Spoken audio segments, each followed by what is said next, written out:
because I'm in wave form. Okay. All right. Now we have situated ourselves. Welcome to Celluloid Chronicles, a historical movie podcast. I did this backwards. I'm Brick. I'm Birdy. And we'll get our shit together someday. Someday. No, probably not. No. So we're here. This is actually a part 2 for the movie we are covering this week, Killers of the Flower Moon. So if you are new for some reason, I recommend going back to part 1 from the last time we posted. So scroll back in your episodes. But we are here and we're really happy to bring you this part 2. And I'm really glad that we're actually taking our time with this because I think last episode was really great. And we haven't even edited it yet. So there you go. So just to name some trigger warnings again. So we got murder, we got child death, we got genocide, rape, racism, all the things. Yeah. All the things, honestly. Even now that I think about it, medical trauma. Yeah. Yeah. Medical abuse. Medical abuse. Trauma. Thank you. That's what I was thinking about. Yes, there's some of that too. Read the movie description first before you listen to this because it'll tell you what you need to know. But here we are again. It's great. Last time we left off, I believe we left off with the death of Henry Rowan, where we described what happened in the movie and some things that actually happened. Mm-hmm. So, would you want to take us back in? Sure. So, as Birdy said, we left off, Henry Rowan has been murdered. He was killed by Ramsey, who had been hired by Ernest and Hal. And he was supposed to make it look like a suicide. He did not. Shot him in the back of the head and left the gun. And Hal, he is super pissed about this because now that just ruins the plan. Is demanding to know from Ernest what went wrong, and now they want to make it look like Roy, who is having an affair with Henry Rowan's wife, was the one that killed him. Mm-hmm. And they find him, they tell him he's going to be the prime suspect, so he better leave town. Hal makes a point, this is just advice from one friend to another. And Roy says, he's not leaving and you're not my friend, which also... Yeah, I actually kind of like that. I mean, he's still a dick, but also...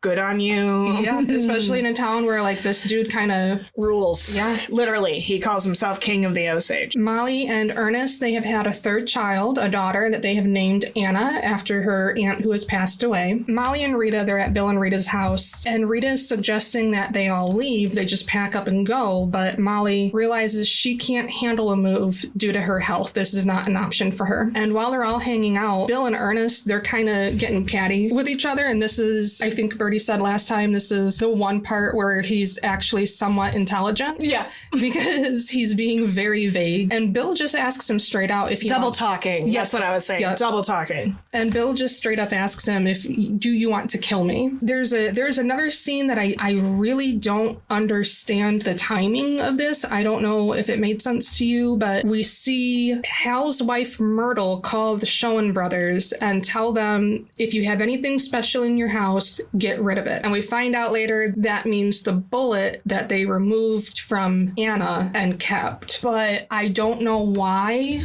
they... The only thing that struck me is and I can't speak to a historical timeline on that, but I think it had to do with all the folks that they were asking to investigate this. Oh, okay. I think they were just... It was picking up speed. Yep, hiding from investigators. Okay. So, which I can do a little deep dive on that after you finish this current scene, but I am ready to go over all the extra people that were actually diving into this. If you want to go ahead, because the next scene gets kind of heavy. Okay. All right. One of the things I wanted to talk about after Henry Rowan's death was how the investigation was picking up speed. So we had talked about Molly hiring William Burns, and there was that Barney McBride, and that all went to Washington or started checking things out. So I'll do a little deep dive now on all that. So in 1922, the Osage approached white oilman Barney McBride for help. He traveled to Washington, D.C. to enlist the aid of the federal government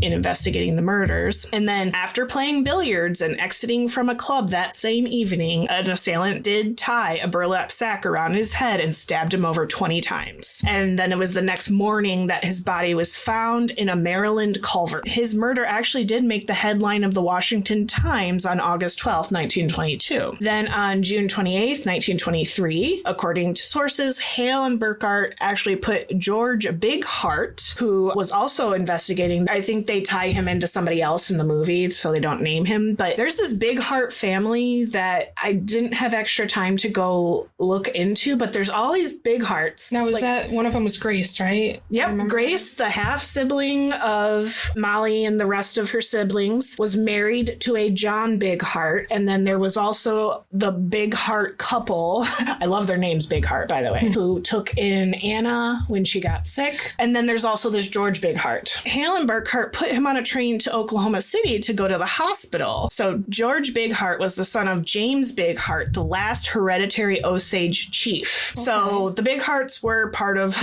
basically Osage royalty, to use European terms. And Hale was Big Heart's neighbor and friend, quote unquote, and had recently been designated by the court as Big Heart's guardian. The hospital doc suspected that Big Heart had ingested poisoned whiskey. So Big Heart called a white attorney, William Watkins Vaughn, which I think he might have showed up in the movie, but I'm not sure. William W.W. Vaughn, asking him to come to the hospital as soon as possible for an urgent meeting. Vaughn complied, and the two men met that night. Big Heart had said that he had suspicions about who was behind the murders and who had access to incriminating documents that would prove his claim. So we don't know what actually happened in that meeting between the two men, but Vaughn boarded a train that night to return to Pawhuska. In the morning, he was missing when the Pullman porter went to wake him up in his box. Oh my God. His berth on the train had not been used. Vaughn's naked body was later found with his skull crushed beside the railroad tracks near Pershing, about 5 miles south of Pawhuska. The documents Big Heart had given Vaughn were also missing. Oh, shit. Vaughn's body was so badly disfigured that the coroner could not be certain whether the man had fallen off the train or been beaten first and then pushed off. The coroner ruled the cause of death as suspicious, but did not rule that it was murder. Of course not. And then George Big Heart died at the hospital that same morning.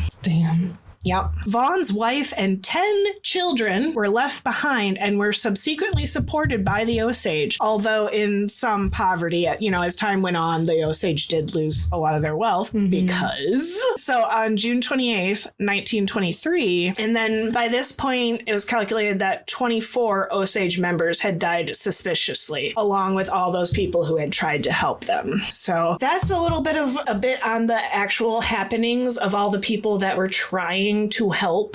That is crazy. Solve the murders. I kind of wish they had brought in George Big Heart. I don't remember them talking about him specifically, but he could have been rolled in too. Yeah, I want to say he was mentioned as an off-screen. Maybe. But I might be thinking. But I feel like I wish there had been more on the Big Heart family because they seemed really involved in this as well. So because I know I'd read about him, but I didn't read about him speaking to a lawyer or the documents or anything. I just read about, I remember his name, and it was kind of like a list of a lot of deaths. All the people? Yeah, so that's that bit. So Hal is going out of town to like a stock show with the moonshine guy. Yeah. I don't know.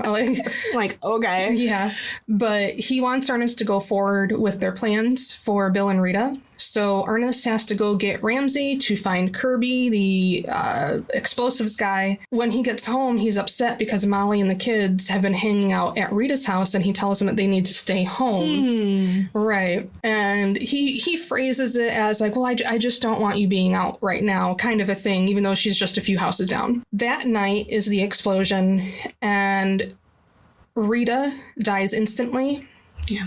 Bill is alive, but he dies later from his wounds. Yes. And, I did not write down the name of the maid. There is a white maid who... Nettie Brookshire. Okay, thank you. Who also was in the house and died. And I did notice that when people were first getting on the scene, so the white neighbors immediately started to look for Nettie. Bill was obvious. He was right there. Right. They started to look for Nettie, and just a few seconds behind were Osage community members, and they started looking for Rita. After this initial blast, Molly, the kids, and their maid, Vera are hiding in the basement, and when Ernest comes back, he can't even speak. He just shakes his head, and she knows what that means. And that scene is heartbreaking when she screams. Yeah, and that woman, that scream came from her fucking soul. And the fact he's standing there, supposedly to her looking grief-stricken, and he's actually standing there like the guilty motherfucker he is. Yeah. That's what always gets to me, is because I've known these people. Mm-hmm. And, yeah, it's disgusting. The following day, or a couple days later, when Hal gets back, he goes to where the house had been, and the KKK parade guy, Pitts, he's there, and he tells him, "You're pronouncing yourself too much." Yep. And I took this as that it is absolutely an open secret that he is murdering people. Yeah, that's how I took it as well. And he was like, "Oh, yeah, okay." So to talk about a little bit, this was very accurate, basically, as much as they know and what they piece together. So on March 10th, 1923, Rita Smith, who was Molly's sister, and Bill Smith and their housekeeper, Nettie Brookshire, were killed when the Smiths' home was bombed. And yes, Bill Smith did sustain massive injuries from the blast and died 4 days later. I appreciated the way that Bill was still alive, but he knew he was going to die, but he was also like, he just accepted it. Yeah. And he was like, just don't let me suffer. Can you, like, wasn't he asking, like, put me out of my misery or something? He told him to kill him. Yeah. Like, he knew it because he's like, well, I signed up for this shithole. Yeah. This hellhole, like, just put me out of it. Like, yeah. And I don't know if you cover it in your notes, but like something I had read was while he was in the hospital, he was given excessive amounts of morphine. So after that first statement, he was never able to give any more statements. Oh, I didn't have that. No. Yeah, they kept him fucking snowed the entire time. I mean, I probably want to be snowed. Yeah, it just looks bad. It's one of those things. He couldn't talk. He were they trying to help him, or were they trying to keep him quiet? Yeah, I mean, if it were me, because I wouldn't be trying to kill people, I'd want to be snowed. I wouldn't want to know what the hell is happening. But also, I'd probably be the same with him. Like, if I'm not going to be saved, just get me out of my misery. Basic human rights there. But yeah, I just appreciated that for some reason. I don't know. Oh, but apparently shortly before his death, he did give a statement implicating his suspected murderers and appointed his wife's estate. But later investigations revealed that the bomb contained 5 gallons of nitroglycerin. Jesus. 5 gallons. I don't know jack shit about explosive, but I know that's a lot. I know you can do, I mean, we've played the nitro with the styrofoam and the styrofoam, kerosene, lighter fluid, and that's a tiny bit. Well, and I know my mom, when I was a teenager, had a friend that he did something with explosives when he was in the army, and he didn't tell me a lot, obviously, but he told me a few little things of like, oh, you only need, this much of that and this much, whatever for different sizes, blah, blah, blah. You don't need much. No. To make a small explosion. And I think like they even indicated that in the movie, like that was a little overkill. Oh, right. Yeah, I think they did. But 5 gallons is a ridiculous amount of boom fluid. Yeah. Right? Molly did inherit Rita's head rights after that. So what happened then? Molly goes to her guardian asking for $300 because she wants to go to DC.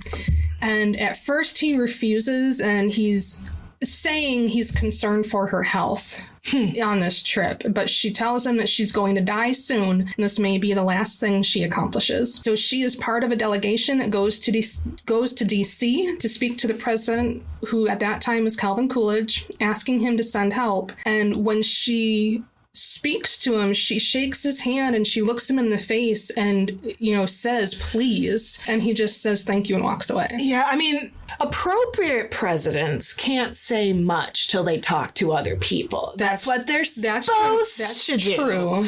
Regardless of what's happening today.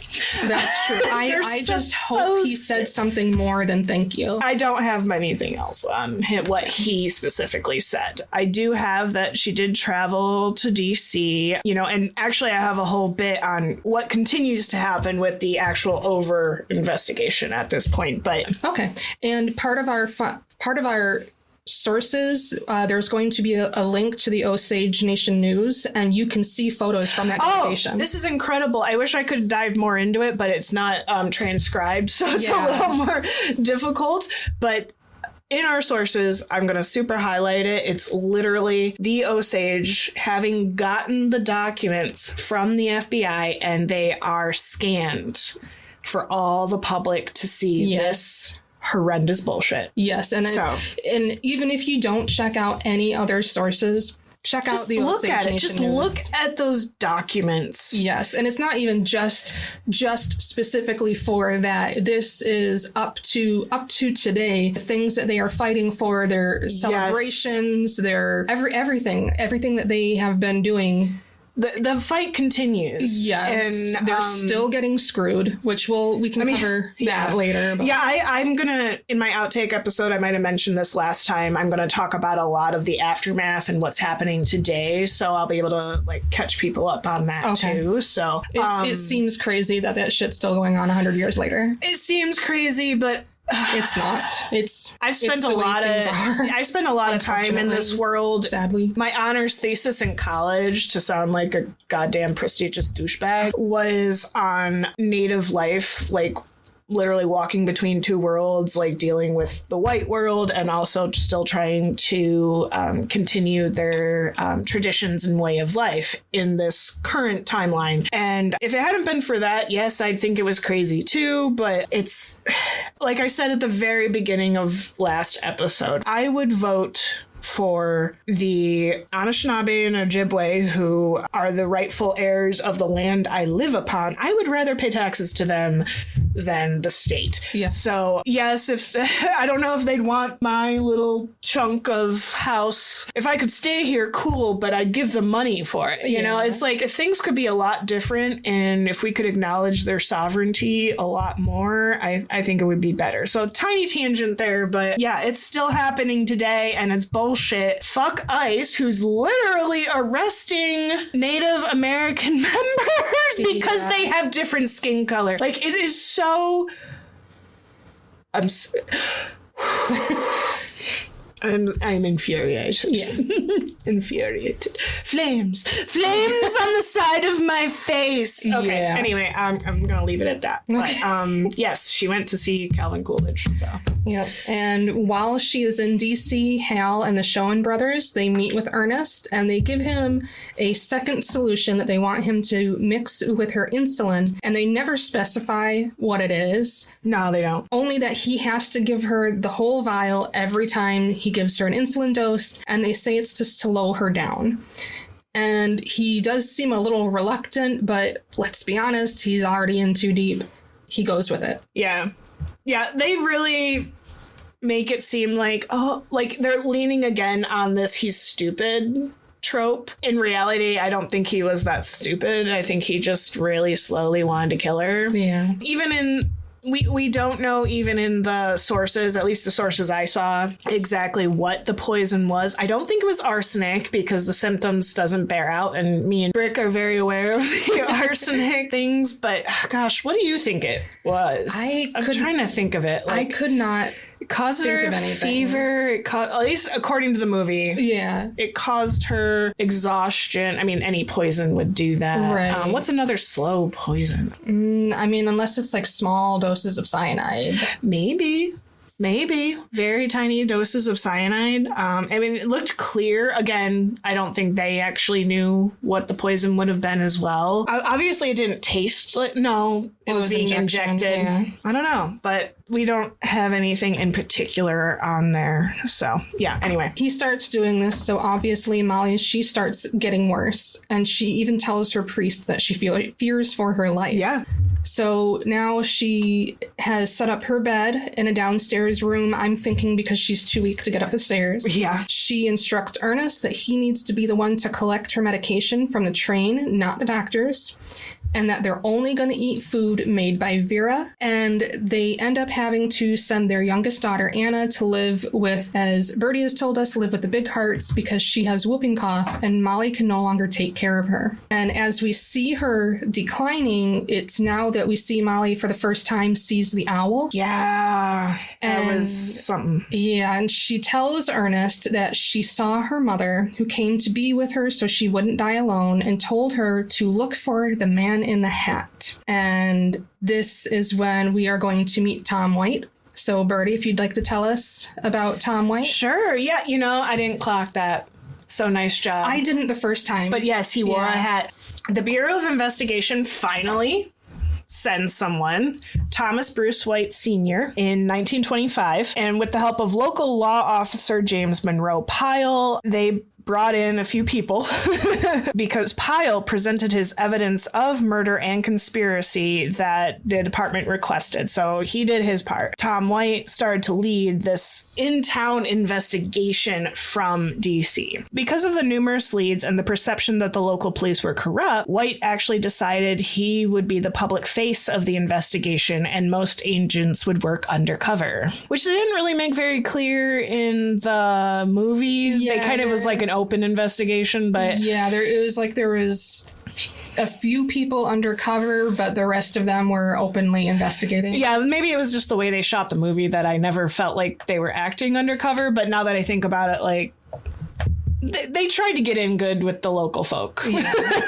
basically. So some of the other agents recruited were a former New Mexico sheriff, a former Texas Ranger called John Berger, who had apparently worked on a previous investigation, probably one of the other murders. And then there's Frank Smith. And then there's John Wren, who's a member of the Ute Nation, who had previously been a spy for the Mexican revolutionaries. The Ute Nation, just for context, is the nation of indigenous folk in the Utah area. Utah. Oh, okay. Just for some context. So he's in the West, but he wasn't exactly from the Osage. I've heard some things that people were like, well, he was, and it's like, no. Maybe he was related, but, I know they mentioned that in the movie where he's like, I think I have some relatives here, but that might have just been a line. Yeah, I think that was just a cover story for why he was there. Yeah, so these folks worked for 2 years, and then they discovered the crime ring that was led by Hale, and who was known as King of the Osage. And it quickly became clear that Hale's goal was to gain the head rights and wealth of several tribe members, including those of the Kyle family. As the investigation and the conspiracy expanded, other witnesses and participants did come forward, but they were also murdered. I think we saw some of this in the movie as it moved along. As we know, Molly and Ernest had inherited all these head rights from her family, and it was soon that even investigators noticed that Molly was being poisoned. All right, and I think that catches us up to where the official investigation of the FBI has started. So in the film, we see Tom White arrive. He is a member of the Bureau of Investigation, which does later become the FBI. But he has come to look into the murders, and he comes to the house wanting to speak to Molly. And Ernest, he's immediately acting guilty, very nervous and awkward. And, why do you want to talk to Molly? She's sick. She's real sick. You can't see her today. Nope. Well, he just keeps saying, my wife's sick. Oh, yeah, that's right. I don't know why that caught me, but he just kept saying, my wife's sick. Yeah. My wife is very sick. It was just the way he said it. Well, and he kept putting him off, like, no, not later today. No, not tomorrow. Why don't you come back on Friday? Friday will be good. And I think because she's so far gone, I think he thought she would pass by then. So. Yeah. Give it a few more days. Yeah. He goes to tell Hal, who is at this party this big celebration downtown, that there are federal agents looking into this. And Hal doesn't want to talk about it right there. This is not the time or the place. We'll talk about this later. He's in public. Yeah. And he refuses to talk to him about it, and he leaves, and Ernest is just like freaking out. And it's during this time when we meet John Wren, who is an undercover agent, and he's being introduced to the townspeople, and his cover story is that he is there to find family he believes he has in the area. This is where we see some of the investigation. So the next day, Tom White meets with the tribal council, and one of the gentlemen, Paul Red Eagle, immediately calls him out, and he flat out asks him, "Are you here because McBride, a white man, was killed, or because we went to DC and paid $20,000 to get you to investigate?" I do love that. And they're pissed. Either way. Yeah, they are pissed. And either way, like, it took that, whatever it was, to get you guys here. Money or a white death or both. Agent White does tell him, that he doesn't think it's too late to figure out what's going on. And meanwhile, Hal, he attempts to collect on the payout for Henry Roan, but he's told by the insurance agent, who also is an undercover agent, that the corporate office has put a hold on it. And he even pulls the whole, "Do you know who I am?" I fucking... Yeah. God, I hate when people do that in movies. Ugh. I've only ever had that twice in my life, and it was... You've had that in real life? Yes, when I was working at the hotel. Wait, maybe you did tell me this once, but also, like, I've never had that myself, so... I'm sure I did. So, like, one was a local person who is very well known in town, but he's still a dick. And then this... They usually are. Yeah. And then the second one, and I'll tell you off mic who it was, but it was the wife of a reality show star who came to town for, I'm not entirely sure why, but it was like her second or third time coming to town for something to do with the area. And I'm always shocked when, like, actual quote unquote celebrities come around, like, why are you here? Yeah. And she wanted a bellhop to take her luggage up, and I was like, yeah. Sorry. Right. And I said, "Ma'am, you're in, where we are. We don't have bellhops." And, like, I was polite about it. I was like, "I'm sorry, ma'am, we don't have bellhops." And she's like, "Well, didn't she make plans for me coming in?" And I was like, "Well, you have a room." Like, I didn't know what else she wanted. And she's, "Do you know who I am?" And I just read her name off the screen. I said, "Yes, ma'am, you're blah, blah, blah, blah." And she goes, "But do you know what that means?" "No, I don't." My dear, you are in true working class country. We don't give a fuck. No.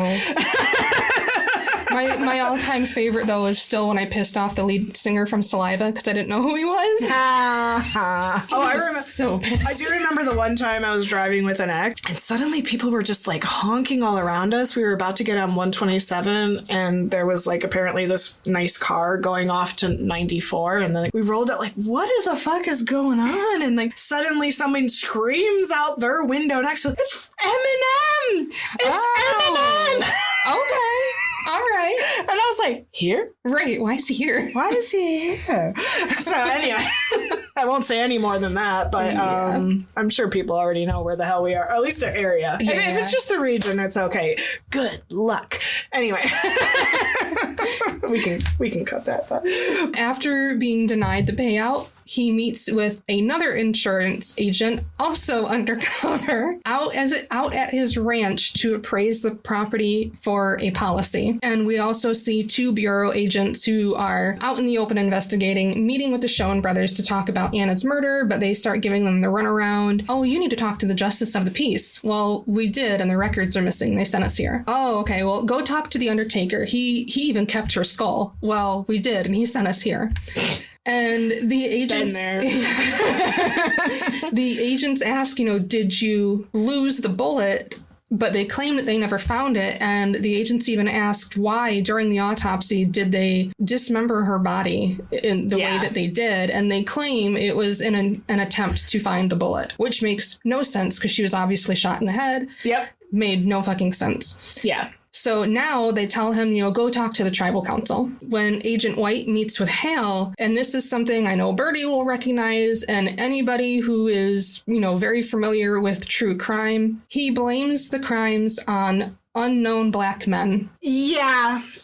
Yeah, I was surprised they even brought that in. I have no historical equivalent to that, but I kind of liked it as well because, like, it just shows, like, the racism in this time, and still, it's just rampant.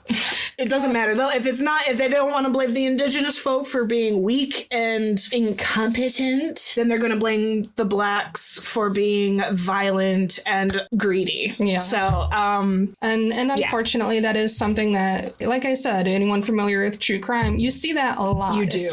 Especially when the perpetrator is a white woman. Yep. Yeah, so I did think that was interesting that they included that, whether it was, historically accurate, if that is something that he said or not. It was a good point to put in. Yes, it was a very good point that, they're not going to accept responsibility and they're going to shift it to whoever the person is that is most feared at that time. So, faceless black man. This is probably too much of a tangent or beating a dead horse. As history buffs, this goes all the way back. Mm-hmm. All the way back. When you see any minority being persecuted, you can trace that persecution to something that's happening in the zeitgeist at the time. So, obviously, this time we're heading toward... We just got past World War I. We already know we're heading toward World War II. We're already in a time of huge fundamental cultural change that people are uncomfortable with, especially with the women going all crazy with their flapper lifestyle. They're going to smoke them jazz reefer cigarettes. Yep. There's this huge cultural change. So because they're greedy motherfuckers, they're going to blame anybody. And anybody who's not white is going to be persecuted. So he blames, as I said, faceless black men, or maybe it's just bad luck. Yeah, I love that. It could just be bad luck. Shit happens. Shit happens very often, every other day. Well, it's like during COVID when I was at the nursing home and we had 16 residents die in less than a month, and they didn't want to admit that it was because of COVID. And like everybody's, wheezing and coughing and hacking and burning up with fever, and they're like, oh, it's just the way it happened. They're old. And White points out that at this time, and this number grows exponentially, but at this time they're looking at roughly 30 deaths, and that's more than bad luck. And Hal tries to put him off, referring him to others, but he tells, everybody sent me to you. Everybody pointed me to you. And he agrees, well, I'll talk to you real soon, but not here and not now. This is not the time and the place. Open the pod bay door, Hal. Sorry. Just hit. Now Hal decides he has to get rid of the people who've been involved and could speak against him regarding the arranged murders. Yep. So he seeks out Blackie Thompson, who they originally sought for the murder of Bill and Rita. He is now out of prison, and Hal thanks him for taking the charge and keeping Ernest out of the whole car theft and insurance scam. And in thanks, he tells him, I think you should think about leaving town while the federal agents are here. And he even recommends a bank that he could rob very easily because Hal knows the schedule and the routines. Blackie does, in fact, rob the bank with two others, but in going outside, they find that the place is surrounded by cops, and he ends up shooting and killing an officer, and now he's arrested and he ain't getting out this time. So Hal also sets up A.C. Kirby, the explosives man. Mm-hmm. He tells him about a shop in town that someone uses to store gems, but he also tells the shop owner that he heard a rumor that someone was planning to rob his store that very night. With an exact time. Yeah. So when AC does try to break in, the shop owner was waiting inside and he shoots and kills him. Besides the fact that Hal set them all up and he's just as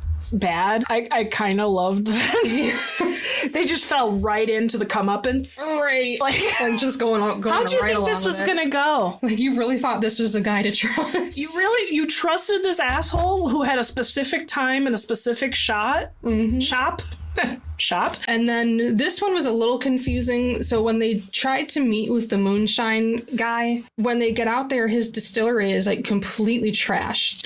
Oh, I think I understand what happened, but go ahead and finish the scene. There's an older gentleman there, and they ask where they can find the moonshiner. I don't know his name. He tells them that he's died, and we see that he drove his car into a tree, so it was suicide. I have no idea. I don't think it was a suicide. I think what I understood to happened, and it took me a minute too, was that they did something to explode the moonshinery. That's why it's a whole mess. Okay. I think the moonshine guy was injured. He realized like something was happening, so he tried to escape, and he was so injured that he drove into a tree. Oh, okay. Because, yeah, he did have a wound on his head. Yes. Oh, that makes a lot more sense. That's my understanding. Question mark. That's a good read on it, because that makes a lot more sense. That is how I understood. It took me a minute too. I'm like, what the fuck's happening? Oh. Hal also meets up with Ernest, and he has his brother Byron pull him out of the pool hall, which I like that while he's in the pool hall, he was playing against John Wren. Right. I did like that. Yeah. I did like that. But they pull him outside. Hal immediately, you have nothing to worry about, because even if you get charged with anything, I have a great lawyer and he's going to get you off anyway. Which, of course, he's like, what the hell are you talking about? Hal segues into he wants him to sign paperwork, making him, Hal, the one that's going to inherit if anything were to happen to Ernest. Obviously, and rightfully so, he's very suspicious of this. Hal assures him, I love Molly, but she is dying and there's nothing we can do to stop that. So we have to make sure the head rights stay in the family. And he pretends to be sick, and he's just so stressed out. Oh, I'm so sick. And Ernest signs, which made me wonder, did he not think at all about his children? I don't think so, and I have comments on that later. Okay. He was really thinking about Cowboy. Yeah. All the time. That was his main thing, but I think he just assumes his children will be taken care of, or at least Cowboy. That's what I was wondering, if he assumed that his uncle would take care of them. I think that's what in the movie, he assumes. Which is a dumb assumption from what we know he knows, but supposedly knows. He's supposed to be dumb in the movie. Yeah. In reality, I don't think he gave two fucks of anything. In reality, my personal opinion, alleged, is he was full in. In my personal opinion, I'm sure he enjoyed his little pretend life with Molly. I'm sure he did have a lot of feeling for Cowboy. Other than that, I don't think he gave two shits because he wanted money. The only thing true in this whole movie about Ernest's character is that he loved money. Personal opinion. Allegedly. So we see late at night, there's several cars that pull up in this dark field, and it's Tom White, John Wren, the two field agents, and the two insurance adjusters, and they're all meeting up, go over what they've learned separately. And we learn that Agent White met with an old man who saw Byron taking Anna to a club to get drunk the last night she was seen alive, along with Kelsey Morrison, Ernest's old friend. I do like that the old man mentions that his son-in-law told him not to say anything, to stay quiet, because they could kill him. And his reason is, well, I'm old anyway.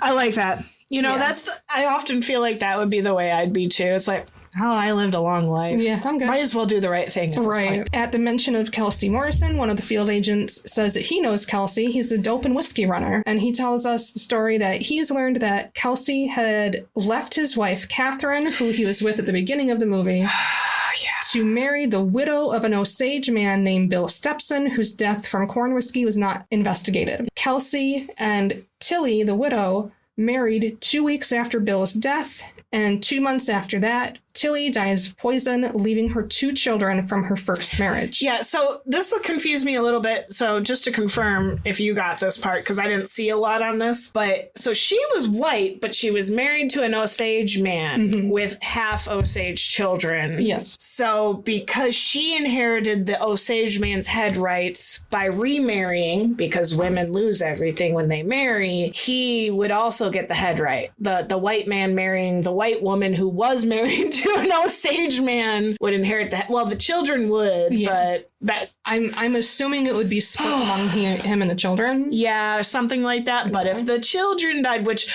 I'm glad this doesn't come about, at least from what the movie said. Yeah. I think this was a real case, by the way. I saw a little bit on it. I just don't want to speak to something I don't fully comprehend, but as far as I know, I don't think the children were killed. Yeah, at least in the movie they're not. Yeah. Bill, after she dies, he takes off to Mexico with the kids. but he speaks to a lawyer who advises him to come back. Yeah. And the lawyer, who I'm assuming informed on him, he asks the lawyer, if I were to legally adopt the children and they were to die, would I inherit? God. And the lawyer says, this looks like you want to kill them for the money. And he confirms, well, yeah, but only if it's going to work. Well, he sort of doesn't say yes, but he does make it clear because he thinks he's speaking to his type of white person. I hate it so much. Yeah. But thankfully, he's arrested first, and he immediately agrees to talk about Ernest and Byron. Back at the field, in the distance, we see that there's a fire, and Hal is supervising his workers while they burn down his fields and all the area around his This ranch. part I did not understand. Why? Because he didn't get the Henry Roan payout, so he got the one of the undercover agents that's posing as an insurance agent said that he had just sold him a fire policy the month before. Okay, that's why he's. I thought, I was like, is this just for, which it was kind of beautiful movie making here. It was kind of beautiful imagery, especially with the flames, and Molly could see the flames from her window, and it's like literally the world's on fire in her mind. I mean, I caught that, but I didn't connect those dots of like what he was doing. I have no timeline evidence on this happening, but it makes sense in the movie. While that's happening, Ernest, he seems to be having a rough night. I don't know if he's actually feeling guilty or if he's just scared. My first initial reaction was he's scared shitless. When he gives Molly her insulin and other solution, she tells him, "You're next." Yeah, I love that. I love his fucking face when she says that. And for some reason, he drinks. He takes part of the second solution. He puts it in his whiskey. Yeah. He did not do this in reality. I was gonna say, like, I see no reason why. I don't understand why he would have done this. I think it was like poetic because he's supposed to still love her. So because he's doing this to her, he's gonna hurt himself too. Oh, so he's like the incel that threatens to kill himself when you break up? Yes. Gotcha. Bullshit. Yeah. Okay. And also didn't happen according to historical records. Okay. The next day, he and Cowboy are down at the pool hall when the agents come to arrest him, and he does try to leave. He's claiming that he needs to, my wife's real sick. I gotta go take care of her. Asshole. Yeah. Sure, Jan. They arrest him, and during the interrogation, they do make him stand for a long time, but that's going to be like forced. I did like that. Yeah. Can I sit down? No. That is the only thing that we show that they do to him. And he denies being involved in the murder of Bill and Rita. He denies working with Blackie to rob people, and he denies the insurance scam for the car. But they bring Blackie in, and he tells him he's already told them everything. Yep. And he also tells Ernest that, you should talk, because I've been to prison and you will not be able to handle it. I did like that. You know. Right. Yeah, so a warrant for Hale and Ernest's arrest was issued on January 4th, 1926. It has now been at least 8 years that a lot of this was going on. Longer, but the main part of this story, 8 years of deaths. But he is arrested for the murders of Bill and Rita Smith. Hale could not be found at the time. According to David Gran, who wrote Killers of the Flower Moon, Hale later turned himself in wearing a perfectly pressed suit, shoes shined to a gleam, a felt hat, and an overcoat with a diamond-studded Masonic Lodge pin fastened to the lapel. Hale maintained his innocence, so federal agents did focus on interrogating Ernest, who broke and turned to state's evidence after being confronted with outlaw Blackie Thompson, who had been in custody for murdering a police officer, and he was willing to testify that Ernest tried to hire him to do the killings. And it was later that when confronted with Ernest's testimony, actually Hale maintained his innocence. So I'm putting that out there. Obviously, we'll get to Hale actually being arrested, but this is how it starts. Yeah. After Ernest speaks with Blackie, Agent White tells him that, your Uncle Hale is a bad person and you should stop protecting him and look out for your family. So he does agree to talk, finally. And this also leads to the arrest of the driver, Ramsey, who killed Henry Rowan. And when they bring Ernest in and he sees Ernest standing there, He knows that everything is being laid on him, and he basically says, well, get out your pens. He's gonna fucking tell him everything. Ernest requests protection from his uncle.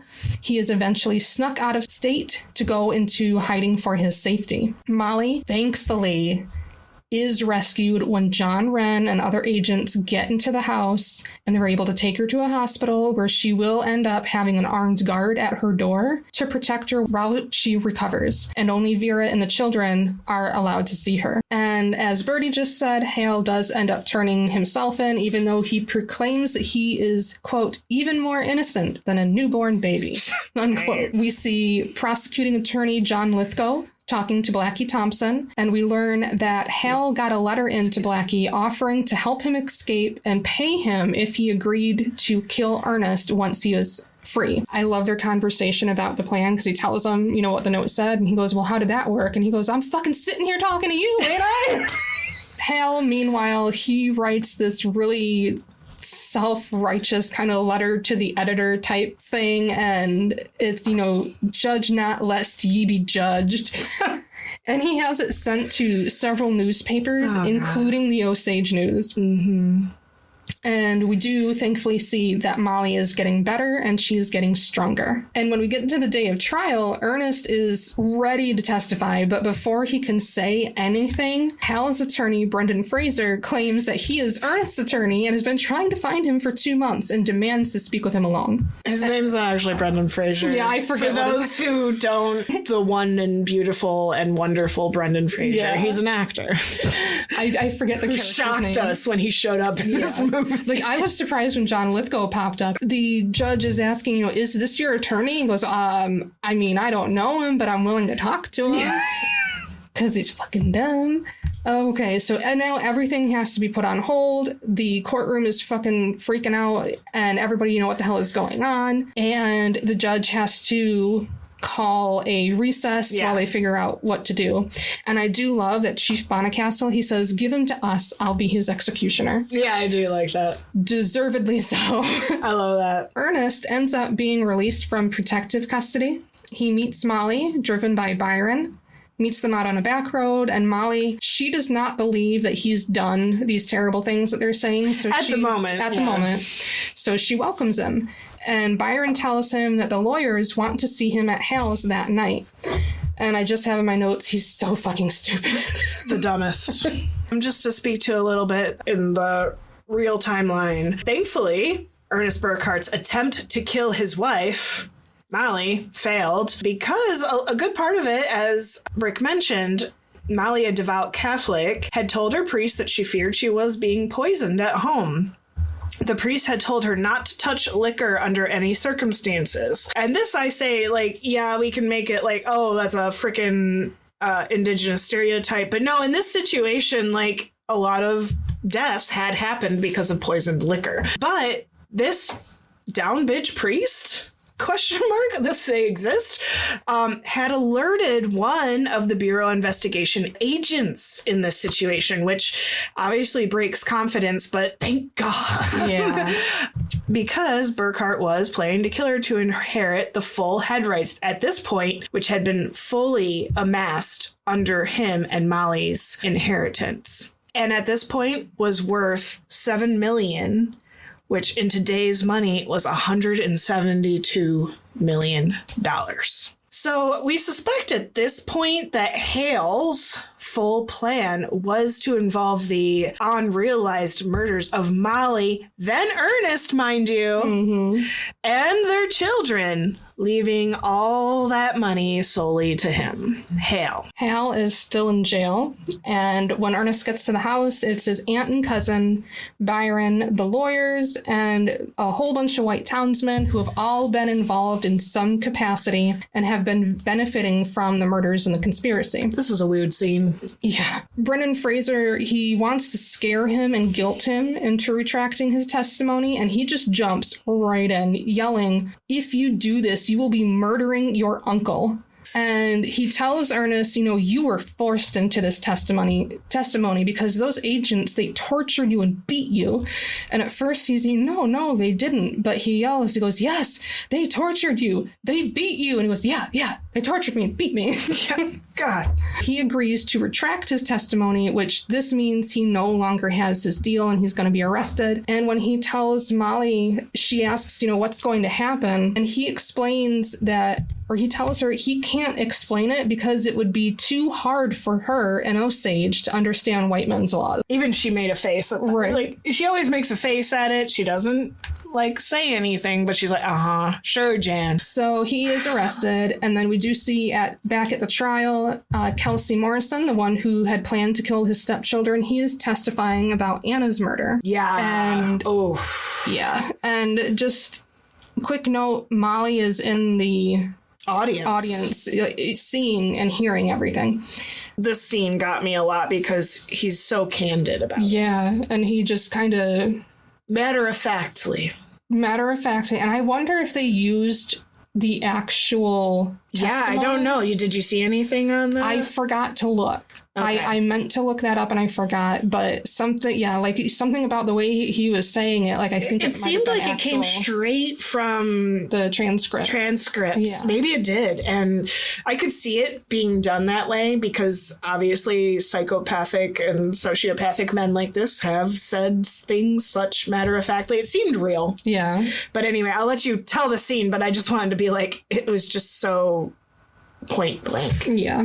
And I'm not going to go into a lot of detail about how they killed her because it's bad enough seeing it. I don't want to add to that. But we do see that when they bring her down to the wooded area where they want to kill her, she's telling them that she knows they brought her there to kill her. Yeah, that hit me hard. Yeah. Pretty bad. And at one point when they're discussing why he chose that area, he kind of laughs because it's like a party area kind of a thing. Yeah. That was really fucked up. Oh, did you go back? That's what the lawyer was asking. Did you go back there? Yeah, because that was a party area. Yeah. Oof. And one of the things that really hit me was we do see, so after Kelsey and Byron have killed Anna, we see that Byron went back to Molly's house and he laid down on a bed and Molly brings him a pillow. Oh, God. And he's just like, thank you, oh, Anna. Thanks. Yeah. She is literally looking out for and caring for this man that just killed her sister. Oh, my God. And this piece of shit accepts her kindness and, oh, God. The blasé fare of the way all these people act. Trigger warning, this is where we are going to discuss a child death. Yeah. While in jail, Agent White informs Ernest that his youngest child, Anna, has died of whooping cough. It's a really heartbreaking scene, but one of the things that this was reality, I would have gotten my facts before I told this man. He doesn't know which child it was that died. I'm sure in some ways that might still happen that way because I can only give this very specific information and this is what I was told. Yeah. Oh my God. Find out your facts before you deliver that. We do learn that she has passed and Hal, he hears about it too and starts talking about praying for her. I don't fucking know. Yeah. Being Hal. And he is allowed to attend the funeral. He sees Molly. Something about this finally seems to get through to him. He now wants to be with the rest of his family. Hal tries to talk him out of it, and he tells him that the Osage community is going to stand by me because of all the good things I've done for them. He believes, quote, people will forget and not care that it will be just another everyday common tragedy, unquote. Speaking for little Anna, she did pass away from whooping cough. Please ignore any sources that say she was also killed. She was not. She passed away from whooping cough, which is a preventable disease, and please get vaccinated. During the process of the trials, which took place in 1926. So Ernest was arrested in January. Anna passed away on June 1st while in the care of Joseph and Bertha Bighart, who I assume are relatives to John Bighart and Grace Bighart, Grace being the half-sister of Molly. So again, I really need more information on the Big Heart family. So that's what we know. And at trial, Ernest, he does admit to helping plan the murders of Henry Rowan, Rita, and Bill. He admits that the plan was to funnel the money through the family so he would inherit everything through Molly. And the prosecuting attorney asks him, did you marry Molly for the money and under Hal's instruction? And he denies this, stating that he truly does love Molly. Although it's not completely true, because if you remember, he was very pointedly suggested toward Molly. Yeah. Afterwards, Molly talks to him, and it's kind of like an awkward, stilted conversation at first. He only asks about Cowboy. Which, even as it was happening, I was like, Elizabeth. Yes. Elizabeth. You have a whole ass other child. Elizabeth. Yeah. And he claims that he's told the truth about everything. His soul is clean. And she asks him, what was in those injections that you were giving me? And he acts confused and says, well, it was just insulin. And immediately Molly stands up, turns, and walks the fuck out. I love this. And the way the writing was really good in this. Yeah. Because it also keeps with Molly's character. You know, throughout this whole movie, you never see her show... except the grief. Besides grief, you don't see her like yell in anger. You don't see her be the hysterical woman that everyone expects. And so this even in this moment where she is validated that, oh, he did poison me and he won't even admit it. Maybe if he had actually admitted it, a little different, but you are going to continue to lie even though I know differently. Yeah. And you know I know differently. Or you should know I know differently. She just leaves. And I kind of love that. No idea if that's actually what happened. I headcanon, that would be perfect of what happened. That scene. Whew. Yeah. Oh, we see this whole trial, everything that happened. So just for some context on some other stuff that happened during that time and through the trials. So later investigations, they revealed extensive corruption among local officials. What? Really? No. And in the Osage Guardian program. What? Including lawyers and judges. Oh, no. Most of the murders were never prosecuted. Nevertheless, several perpetrators were convicted of murder, including William Hale. Two other perpetrators implicated with Hale were Henry Grammer and Asa Kirby, the guy who died under suspicious circumstances during the Bureau of Investigation. Under the proto FBI investigation. That's what I'll say. Several others involved were convicted of lesser charges such as perjury, witness tampering, and contempt of court for attempting to impede the investigation. Something interesting was this Henry Grammer, who was only 39, died in a car crash on June 14th, 1923. And Kirby, 23, was Henry Grammer the guy, the moonshine guy?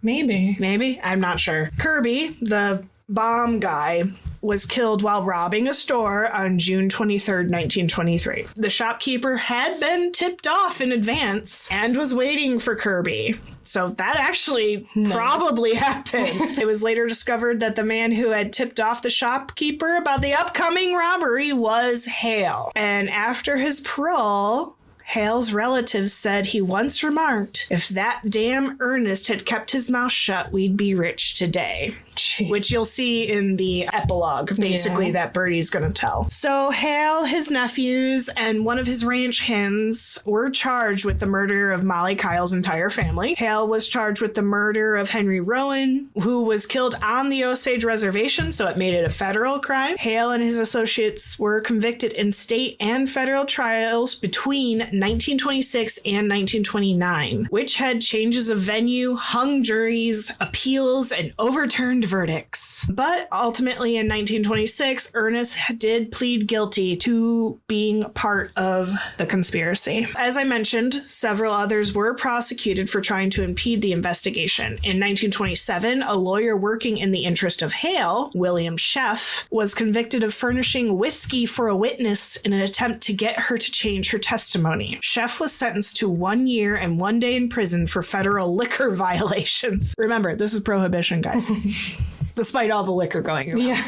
In 1928, Reverend P.C. Hesser, a member of the grand jury, which indicted Hale and Ramsey, was convicted of perjury for lying that Ramsey's confession had not been signed. He was sentenced to 2 years in prison and fined $100, equivalent to $1,800 today. In 1929, Irving Claude Hale, a half-brother of Hale, was sentenced to 60 days in prison for contempt of court. Theodore Cavalier, a local farmer, said Irving Hale had approached him and offered him money to sit on the jury and vote for an acquittal. Wow.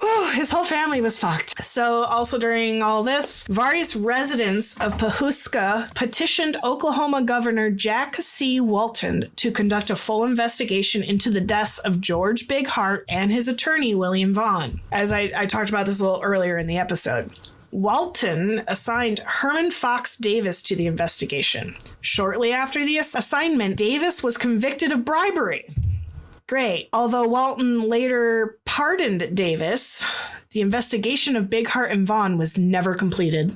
So I think that's why maybe they didn't totally include it in the movie, because it was never completed. And then on November 9th, 1923, Davis and 3 other men, Frank Brumley, Eustace Knight, and Tom Rudolph, robbed and murdered Paul J. McCarthy, a prominent attorney. All 4 men were found guilty or pleaded guilty to his murder, and each were sentenced to a life prison with hard labor. In the case of the Smith murder, so that's Rita and Bill Smith, sister of Molly, Ernest suddenly changed his plea to guilty, saying he wanted to tell the truth, and it is believed that this change of heart came after little Anna died. He was sentenced to life in prison with hard labor. He turned state's evidence, naming his uncle as a responsible party for the murder and conspiracy. Ernest said that he had used a person named Henry Grammer as a go-between to hire a professional criminal named Asa Kirby to perform the killing. So that kind of explains some of that web. John Ramsey confessed to participation in the murder of Henry Rowan as soon as he was arrested. He said that Hale had promised him $500, equivalent to $9,200 today, and a new car, so that's where the car thing came in, for killing Henry Rowan. Ramsey met Rowan on a road outside of the town of Fairfax, and they drank whiskey together, as seen in the movie. Then Ramsey shot Rowan in the head. Ramsey changed his story, claiming that the actual murder was Curly Johnson, his accomplice. But his accomplice, the other accomplice, Byron Burkhart, had also turned state's evidence. So Ernest's brother also told some shit. Molly did leave Ernest after poisoning her, and I have more on that later. Oh, there's a lot here. Stick with me, people. So ultimately, a lot of these trials happened in Guthrie, Oklahoma, which, funny enough, was like a half an hour away from where I lived when I lived in Oklahoma. Oh, okay. Guthrie's kind of actually a little historic town, even though nothing still doesn't happen there, but apparently this happened there. Anyway, they have really pretty holiday lights. By the time of their first trial, Ernest had already been sentenced to life imprisonment, and Hale was ultimately sent to Leavenworth Penitentiary in Kansas, which apparently is a horrible penitentiary, from what I know, in October 1929, and Ernest was sent to Oklahoma State Penitentiary in McAllister after being found guilty. Morrison received a life sentence in 1926 for his participation in the Brown murder, so Anna Brown's murder. However, in January 1931, his conviction was overturned because he had been promised immunity in exchange for his testimony for the prosecution against others in the murders. He was released from prison on July 16, 1931. Let me tell you, that was 5 years for murder after completing a separate sentence for assault with intent to kill. Morrison, at 38,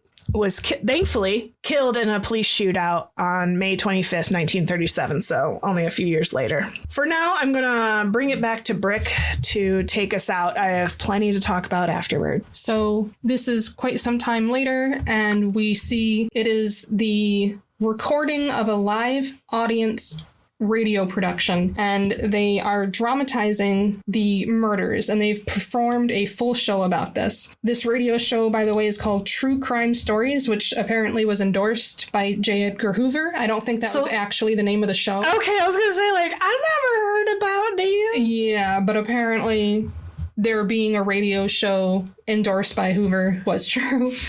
It sounds like something he'd do. Yeah. Yeah, so they've got a full cast, orchestra, the live audience, and they've gone through everything, and now they're discussing the after, and this is, you know, what Birdy has talked about and what she's going to talk about. I do want to point out that at one point, a gentleman steps forward, and he reads Molly's obituary, and that is Martin Scorsese. I missed that part. Yep. Even though I saw his face while I was researching this, I completely missed it. I really don't think it looked very much like him. I don't know if it's just because they did some goddamn makeup. Yeah. I did not know what he looked like until I was seeing pictures, and I don't think I did not put it together until I read Fun Facts. I did not. But in Fun Facts, I will have why he made that cameo. We do get one more scene, and it's an aerial shot of an Osage celebration. I'm very beautiful. So glad they included that. Yeah. Because I think that was a modern, literal, like, that is how they do it. Mm-hmm. And it's beautiful. Glad they included that. So that was the end of the movie. Stick with me here. I have a bit of an outro. Ernest Burkhart, the bastard, was paroled in 1937 after serving 11 years. 11 years. Only 3 years later, he and a woman named Clara May Goad, I believe I'm pronouncing it Goad, robbed Burkhart's former sister-in-law's house, stealing $7,000 or $157,109 in today's money. They were arrested and found guilty of federal burglary charges. In 1940, Ernest was sentenced to 7 years in prison and had his parole revoked.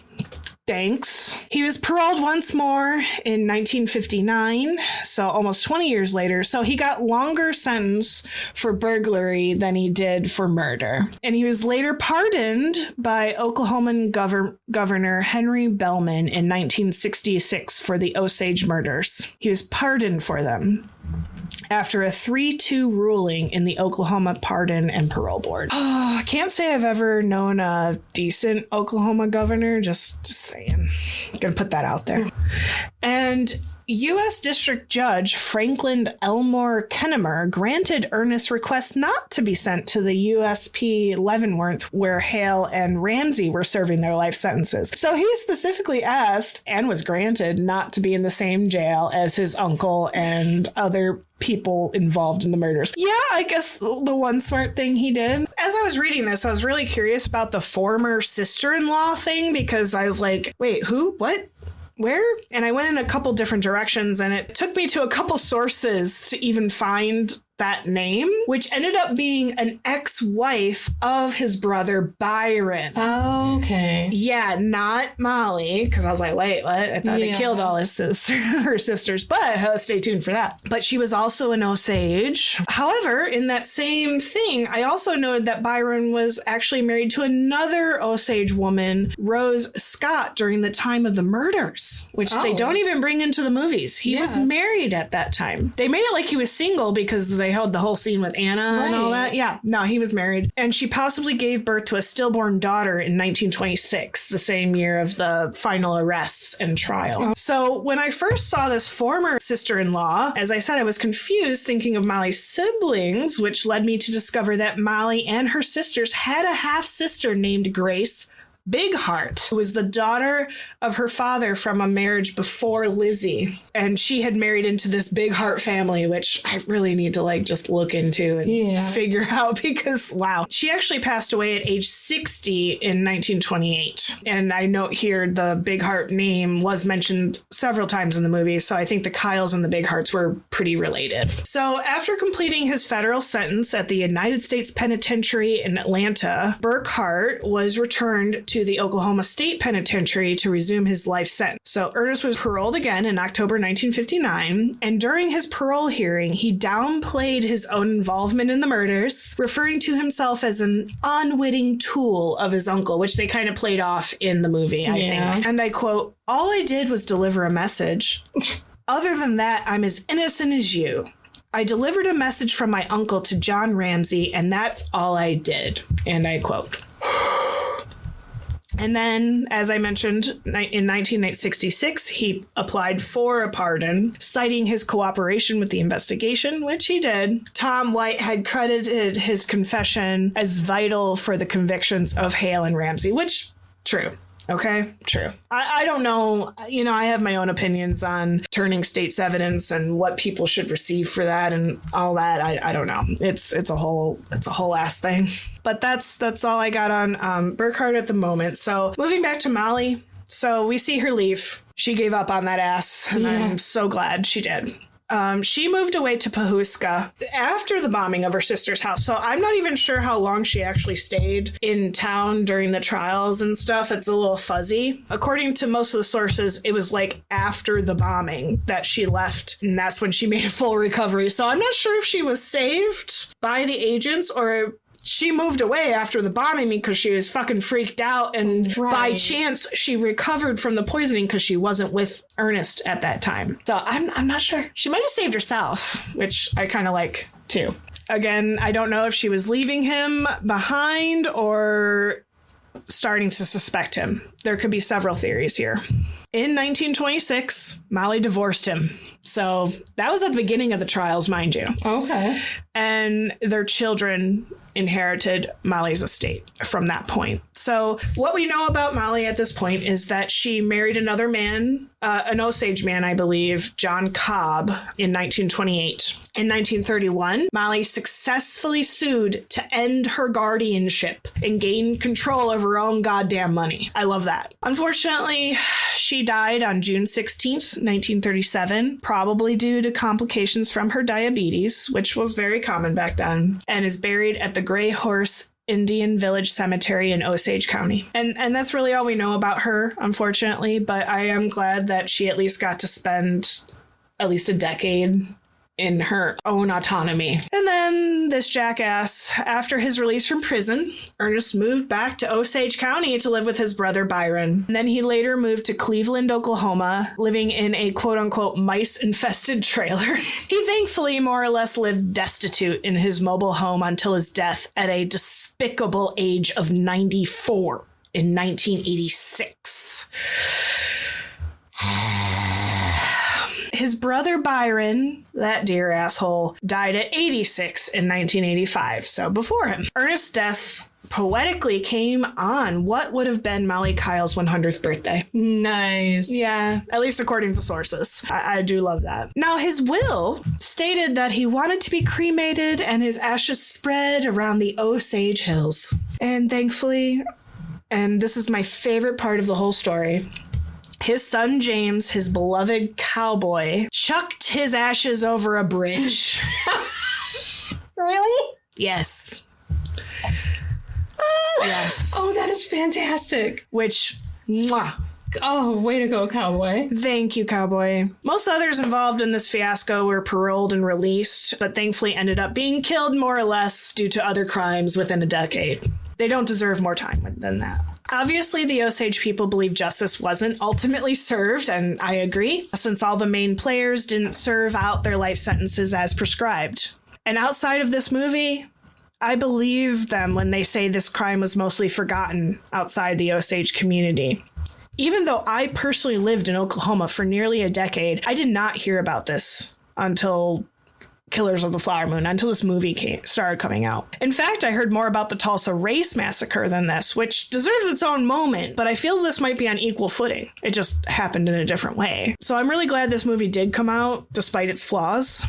And over a century later, we all need to hear this. And we all need to acknowledge the land and the blood we walk upon. It wasn't really until David Grann, who wrote Killers of the Flower Moon in 2017, that this case started to see light, and finally with the production of the movie. It shouldn't need a movie being made about it, but with so many things in our society outside of the halls of academia, history doesn't really get much light unless it's made to look real with costumes. And I don't mean that as like a slight against movies. Like, sometimes us as humans visually need it to put in our faces. Yeah. And as a history buff, I'm like, well, we shouldn't need that, but for many, we do.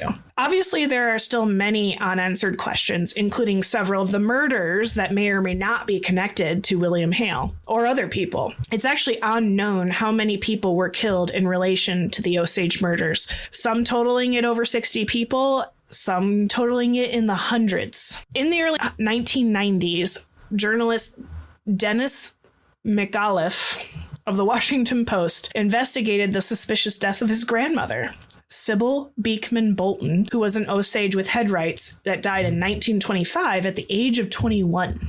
As a youth, he had been told she died of kidney disease, but then he was told it was a suicide.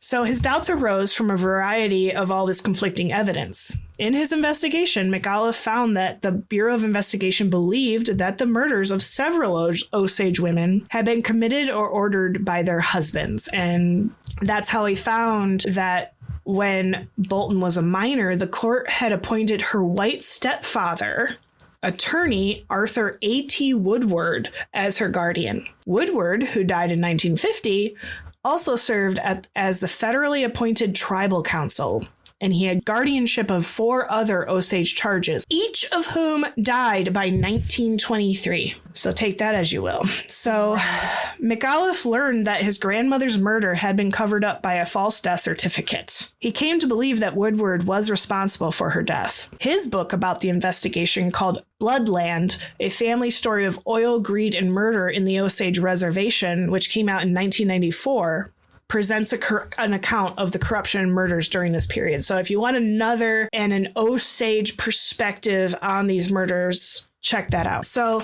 Osage County officials sought revenge against Pyle for his role in bringing the murders to light. Fearing for his life, Pyle and his wife fled to Arizona, where he again served as an officer of the law, and he died there in 1942. So that was another one of the men that was also investigating. Obviously, I don't have a name of all the victims. It was kind of hard to find a definitive list, but some of the ones that were covered and some of the ones closely connected to this investigation were Anna Brown, Molly's sister, who was shot and killed in 1921. Lizzie Q, Anna's mother, and Molly's mother, who died 60 days after Anna, who some believe was possibly killed from poisoning. Minnie Smith, another sister, died from wasting illness, believed to be poisoning.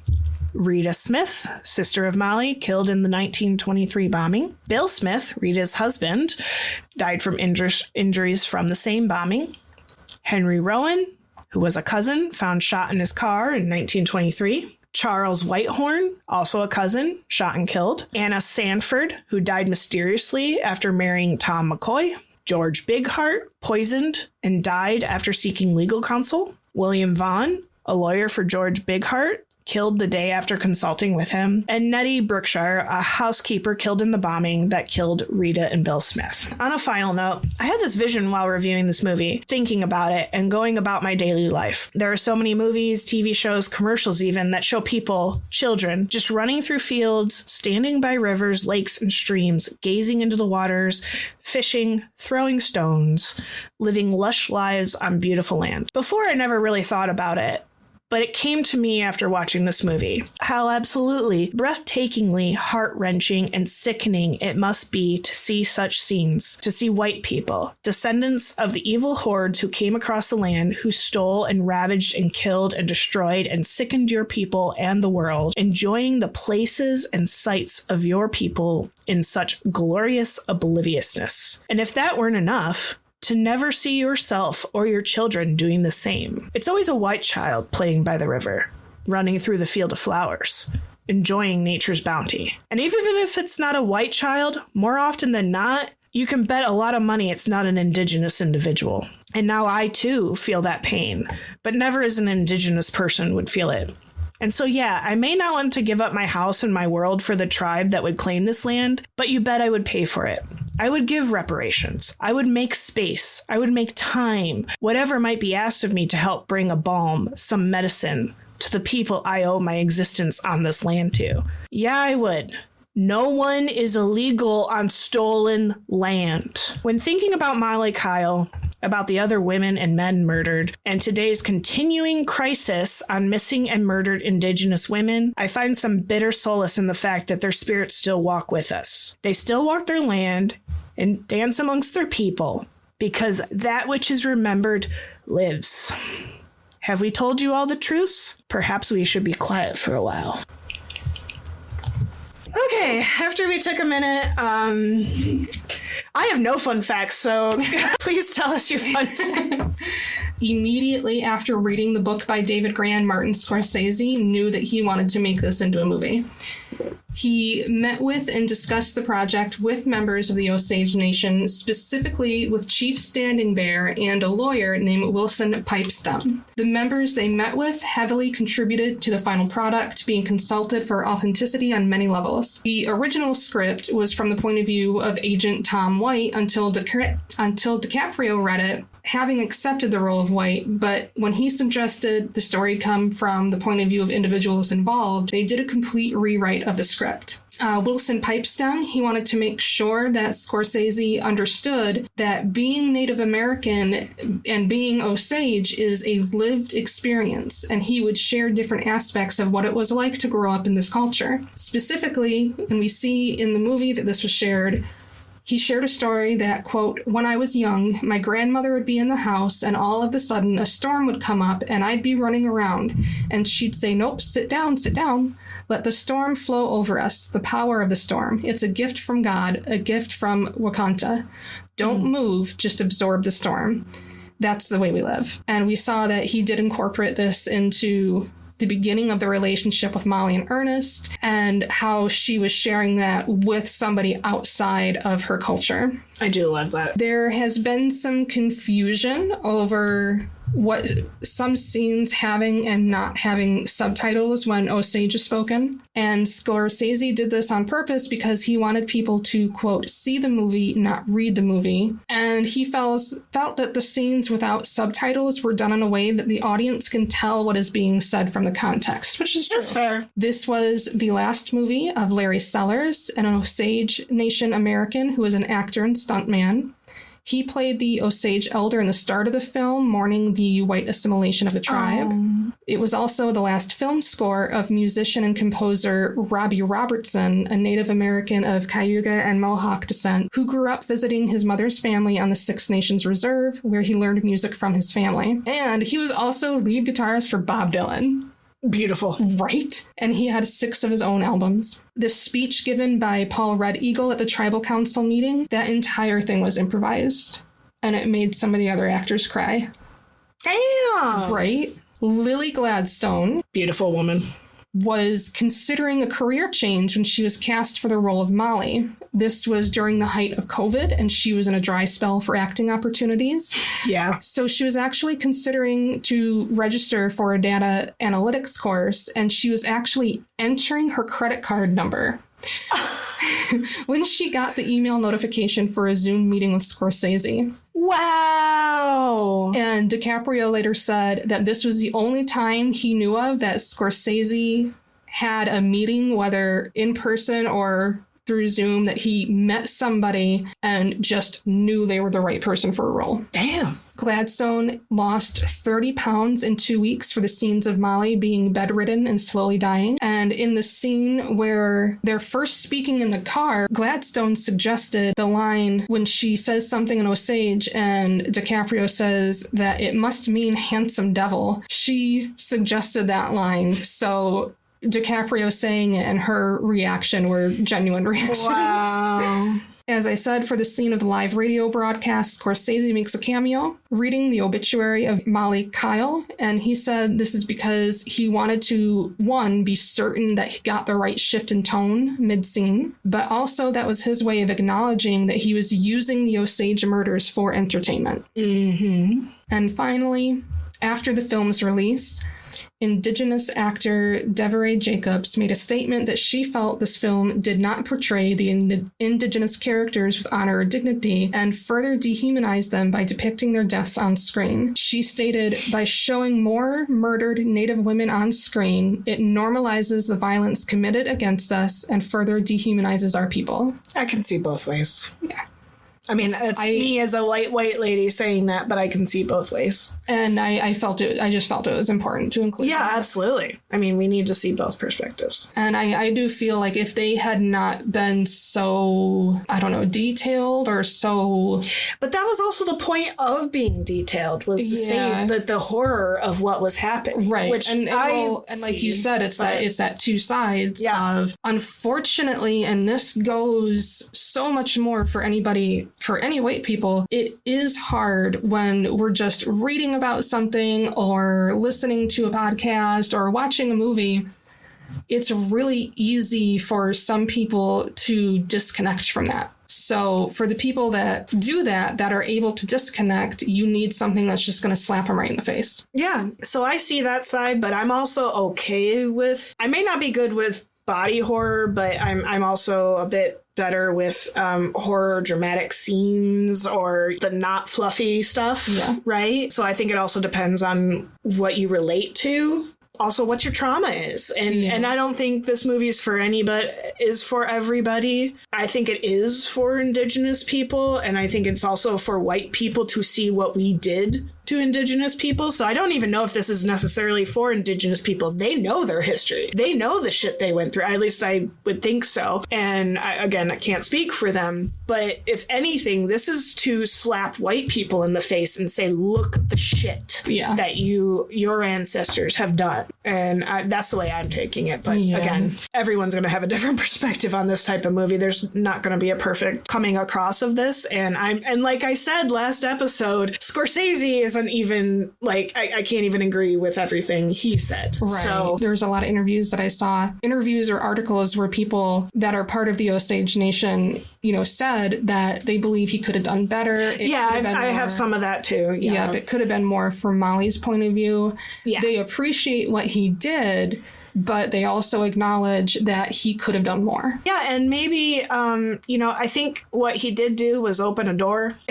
There can be a successful film about Indigenous people, and maybe there will be more. And there has been more. I've seen some interesting, I started following a lot of Indigenous YouTubers and stuff, creators, which I actually really appreciated. There is some hope out there to see more Indigenous films, Indigenous actors. So maybe this opened a door, and I'll take that. I do have some more stuff that I'll talk about in my Outtake episode. Let's do sources. So obviously Wikipedia and IMDb, and this is just 3 quick sources. There's going to be more. All the links are going to be provided. A People magazine article by Liam Quinn called Granddaughter Recalls Killers of the Flower Moon Villain, played by Leonardo DiCaprio, quote, took away my family, which this is coming from Molly's granddaughter, how she felt having to meet Ernest eventually. There is an open edition journal, which I'm not sure. It seemed like a live journal kind of a thing. Under Screen Journals by Rafael Costa de Beauregard. On-screen ambivalence of silence and voice, Molly's silences in Martin Scorsese's Killers of the Flower Moon. And then we'll also be including a link to the Osage Nation news website. As Birdy said, this will include a lot of the documents, news articles from what was happening then to what's happening now. And we also have an article from The Conversation, by Shannon Tull. For the Osage Nation, the betrayal of the murders depicted in Killers of the Flower Moon still lingers. And those are just a few of the sources that are going to be linked. I had like 40 plus sources on, I feel like this effort, which is why we kind of gave up on the whole perfect scheduling thing, is like, this is the other Boleyn girl again, like our first episode. So I'm just going to name a few of my sources, but all my sources will be in the show notes. So the first and foremost, I wanted to highlight Red Media, which is on Patreon, and it's an Indigenous media collective on current news, on cultural news, and everything else. So check that out. There was a interview with author David Gran on having Killers of the Flower Moon adapted into a film. There was a video on How Killers of the Flower Moon Lies by Let Me Explain from 2023. And then there's Inside the FBI podcast, which they did an episode on the Osage Murders. And that's literally by the Federal Bureau of Investigation. Killers of the Flower Moon, Native American Perspectives and Story by the PWNA folks. Then there was a video, RPH versus Killers of the Flower Moon, which is an Indigenous YouTube interviewing series. Then I did want to highlight this because this is where I originally heard this story, was from My Favorite Murder, episode 493, the Osage Murders that inspired Killers of the Flower Moon. Then there was also the Osage Murders by the Serial Killers podcast, which is on Spotify. Then there was an article, The Osage Murders, the true story behind Killers of the Flower Moon. There was Tulsa World Scene podcast. Tulsa is in Oklahoma. Killers of the Flower Moon October release brings Oklahoma and the Osage Nation together. Then, yes, I also cited osagenews.org. I won't repeat that again. There won't be two links. I also wanted to highlight the website Missing and Murdered Indigenous Women and Relatives, the MMIWR and NIWRC website. What are we doing next? So our next one is coming out in February, and our next movie is going to be Harriet. Now let's talk about the transatlantic slave trade. So let's get into some more depressing. Don't worry, I have a fun one planned next that I won't reveal, but we will be doing a fun one after Harriet. Okay. So. These are very important ones to do. Yes, these are. They are heavy. It just kind of happened that way. Harriet will have some hope. Harriet Tubman was a fun individual. Yeah. I don't always agree with everything about her. She's amazing and did wonderful work. So that'll be fun. Thank you for listening to Celluloid Chronicles, a historical movie podcast. Please like and subscribe to us wherever you listen, and we hope you join us again soon. And always remember, live like you're making history.